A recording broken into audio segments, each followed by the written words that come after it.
It starts with silence, the kind that buzzes louder than noise. Cameras tilt, lenses tighten, and the hum of the hearing room grows uneasy. At the center of it all sits Matt Gaetz, lounging like he owns the place, chin high, eyes glinting with that familiar brand of smug confidence. He leans back, crosses his arms, and waits for his cue, the moment to turn a discussion into a spectacle. Across the table, Jasmine Crockett adjusts her mic, calm, composed, her tone even, her words sharp with precision. She's making her point until Gaetz cuts in, once, then again. The interruptions come like jabs. He grins wider with every one, mistaking control for victory. But something in her eyes shifts, a flicker, small but dangerous. She stops speaking, lets the silence breathe. The smirk on his face starts to twitch. "Mr. Gaetz," she says, voice steady but edged with fire, "I promise you, this won't end how you think." It's not shouted. It doesn't need to be. Every syllable lands with the weight of centuries of restraint snapping into power. Staffers freeze mid-note.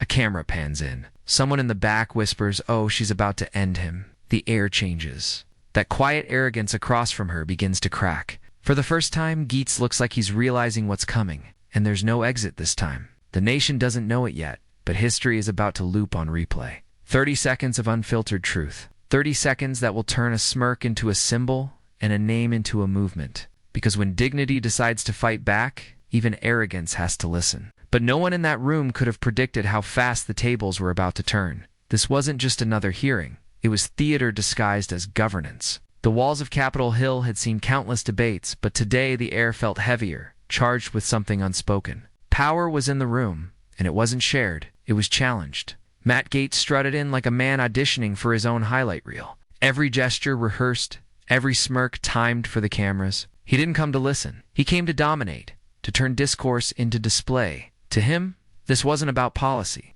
It was about presence. The louder he spoke, the more control he felt. The interruption wasn't accidental. It was the performance. Across from him sat Jasmine Crockett, not playing for show, but for principle, grounded, composed, the kind of calm that makes arrogance nervous. She wasn't there to go viral. She was there to tell the truth, and sometimes that's exactly what does. Every time she spoke, Gaetz shifted. Every fact she delivered was a mirror he didn't want held up. Yet, instead of backing down, he leaned in, interrupting, posturing, smirking as if to say, "You don't belong at this table." But Crockett didn't flinch. Her words carried the weight of every woman ever told to wait her turn, every voice dismissed under the hum of ego. It wasn't just about her. It was about representation. It was about what happens when intellect meets entitlement and refuses to yield. And here's where the audience feels it too, the spark of shared frustration. The moment you recognize that this isn't just a congressional spat, it's a reflection of something deeper, a society still learning who gets to speak and who gets silenced. If you've ever watched someone get talked over and wish they'd finally fight back, pause right now and hit subscribe. Because what happens next is the kind of moment you'll want to remember and share. The tension is cinematic. The gavel taps once, twice. Staffers exchange looks. Cameras tilt closer. The energy shifts. The atmosphere tightens. And even the walls seem to lean in to listen. Gaetz smirks again, leaning forward as if he can push her words out of the way. But his arrogance is writing checks his argument can't cash. He doesn't realize he's handing her the moment that will define them both. Little did he know, the next 30 seconds would flip the script and the internet on its head. But before we relive that explosion, you need to understand why this wasn't just personal. It was political, cultural, and long overdue. Matt Gaetz has always known how to command a spotlight.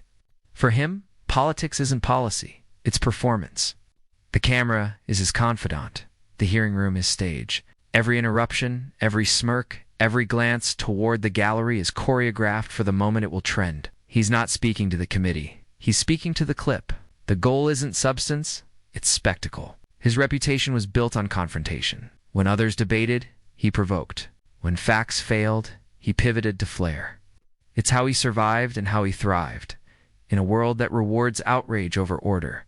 He learned long ago that confidence, even when hollow, can look like power. And that mockery, delivered with a smile, can wound deeper than any argument. That smirk, his signature weapon, isn't born of charm. It's calculation. It's the grin of someone who believes he's untouchable, who sees politics not as service but as sport. To him, every opponent is a prop, every exchange a potential headline. But every performance carries risk. When your power depends on control, losing even a moment of it can unravel the illusion. And in that hearing room, as Jasmine Crockett sat across from him, the illusion began to crack. He mistook her composure for weakness, her calm for concession. What he didn't see was the storm behind her stillness. Because while Matt Gaetz was performing for applause, Jasmine Crockett was preparing for impact. And in a few short seconds, his most reliable weapon, his smirk, would betray him. While Gaetz rehearsed his performance, Jasmine Crockett was living her purpose. Before she ever walked the halls of Congress, Jasmine Crockett walked into courtrooms where the odds were stacked against her. She wasn't born into power. She built her own. A defense attorney from Dallas, she spent years standing beside people who had no one else to stand for them. The voiceless, the misunderstood, the ones society had already decided were guilty. Every case, every argument, every late night surrounded by files and fear forged something unbreakable in her. She didn't learn to fight loud, she learned to fight smart. Her weapon was precision, her armor, composure. She mastered the art of staying calm in rooms designed to rattle her. In a system built to favor the polished and the privileged, she learned that truth doesn't always walk in with applause. Sometimes it enters quietly, through a woman who refuses to back down. When she ran for office, it wasn't to play politics. It was to give her fight a bigger stage. She carried with her the stories of clients who never had a microphone, the exhaustion of watching justice be postponed for people who couldn't afford to wait. Each hearing, each vote, each interruption she endured in Congress was just another courtroom, another cross-examination, another moment to prove that intellect can stand its ground. And beneath the surface of every calm expression was the weight of representation. Every woman ever told she was too emotional. Every professional told to calm down. Every voice dismissed the moment it became inconvenient. She carried them all, quietly, powerfully, waiting for the right moment to speak, not just for herself, but for them. And that moment was coming fast. Because in that hearing room, under the glare of the cameras, across from a smirking man who mistook restraint for weakness, her past was about to collide with her purpose. The temperature in the room starts to rise, though no one says a word about it. The fluorescent lights hum louder, papers rustle quicker, and the sound of Matt Gaetz's voice fills the air. Sharp, performative, self-assured. He interrupts once, then again slicing through Jasmine Crockett's statement like punctuation he didn't earn. Every time he does it, that smirk creeps back, like he's reminding the room who he thinks runs it. Crockett pauses, not out of hesitation, but out of calculation. She straightens her notes, breathes, and answers with surgical precision. Her tone is calm, her delivery crisp. Every response dismantles his posturing piece by piece. The smirk falters, for just a second, but he doubles down, pressing harder, interrupting again, trying to snatch back the control she keeps reclaiming. Across the table, a few colleagues glance at one another. The energy has shifted. What began as another Gaetz spectacle is turning into something else. Something raw, something uncomfortable for those used to watching women being talked over without consequence. The gavel taps. Once, twice. Futile, the chair calls for order, but the tension has already swallowed the room. Gaetz leans forward, voice dripping with sarcasm, eyes narrowed like he's daring her to challenge him again. He interrupts mid-sentence louder this time, cutting through her words like he's ending a show. A few chuckles ripple through his side of the room, but they don't last. The laughter dies quickly, replaced by a hush that feels heavier than silence. Crockett looks up. Her eyes meet his, steady and unblinking. It's the look of someone who's done explaining herself. Someone who's been here before, cornered, underestimated, dismissed, and knows exactly how to turn the moment around. For a brief second, time slows. The audience can almost hear the shift, the quiet gathering of power behind her calm. Someone near the back whispers, "Here we go." Everyone knows what's coming, not because they've seen it before, but because they've felt it. The moment when patience turns into precision, when silence transforms into strength. Matt Gaetz leans back again, still convinced he's in control. He doesn't see it yet, but his smirk has already written his defeat. And that's when Jasmine Crockett decided to speak, not just for herself, but for everyone watching who's ever been talked over. The air in the hearing room feels like it's holding its breath. You could hear the faint whir of cameras zooming in, the shuffle of papers stopping mid-motion, the static of anticipation thickening in the air. Jasmine Crockett doesn't raise her voice. She doesn't need to. Her stillness is power, controlled, deliberate, dangerous in its calm.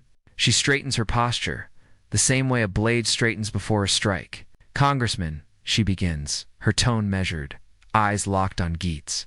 "If you're finished interrupting women who actually read the bills, I'd like to explain what integrity looks like." The words slice clean through the silence. A gasp. Then two. Heads turn. Even the gavel hesitates in midair. Matt Gaetz blinks, thrown off rhythm for the first time that day. Smirk falters, just a flicker, but it's enough. The mask of confidence slips, and for a moment he looks. Crockett continues, her voice smooth, unwavering. "You come into this chamber with sound bites, not substance. You perform outrage, but never accountability. And yet, you expect respect while refusing to give it." Each word lands like a verdict. She leans forward slightly, the faintest edge of a smile forming.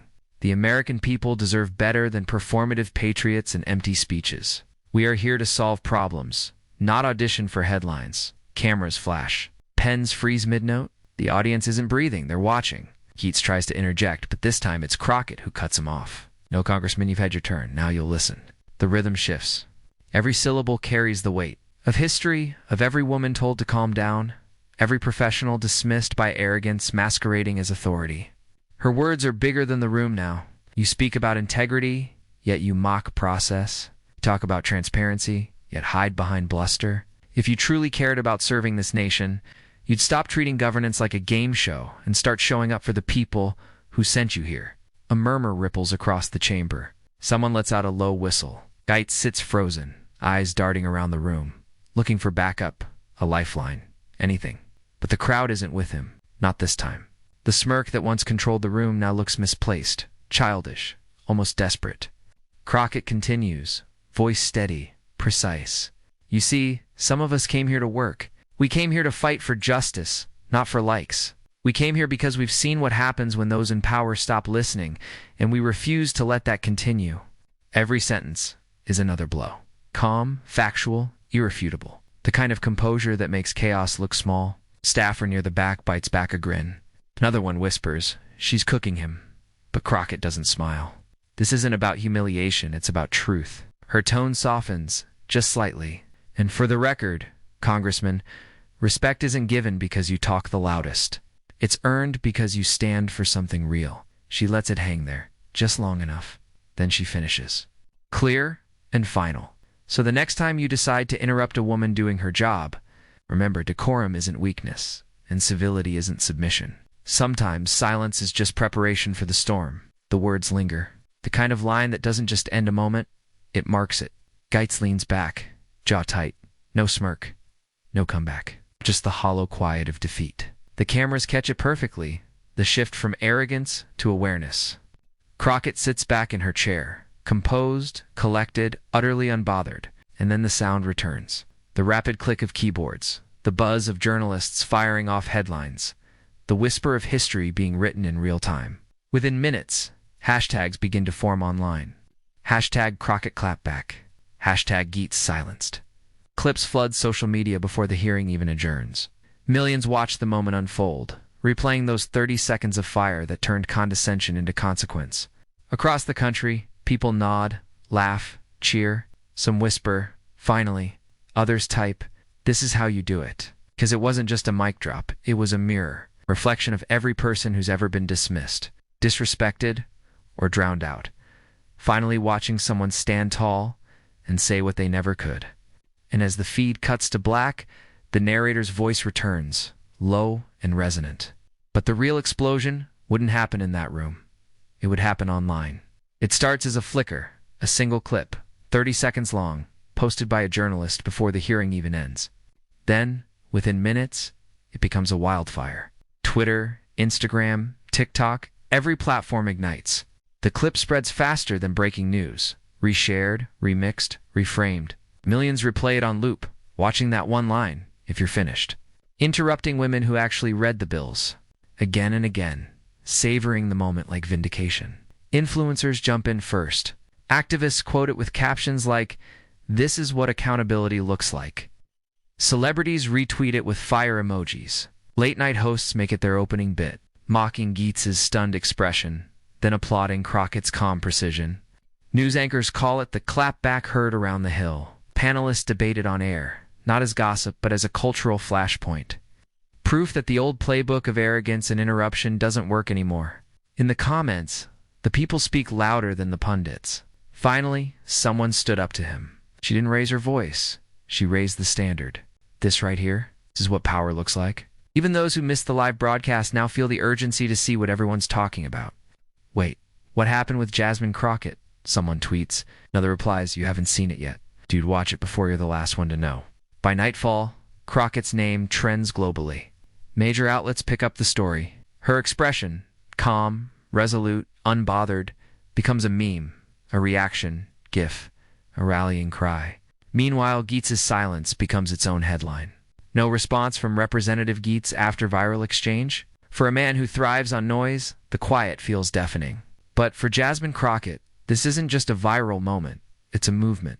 A reminder that composure isn't weakness, and clarity can be the loudest mic drop of all. And as the internet hums with energy, but beyond the memes and headlines, something deeper was stirring. When the dust settled and the headlines faded, what remained was something far greater than a viral clip.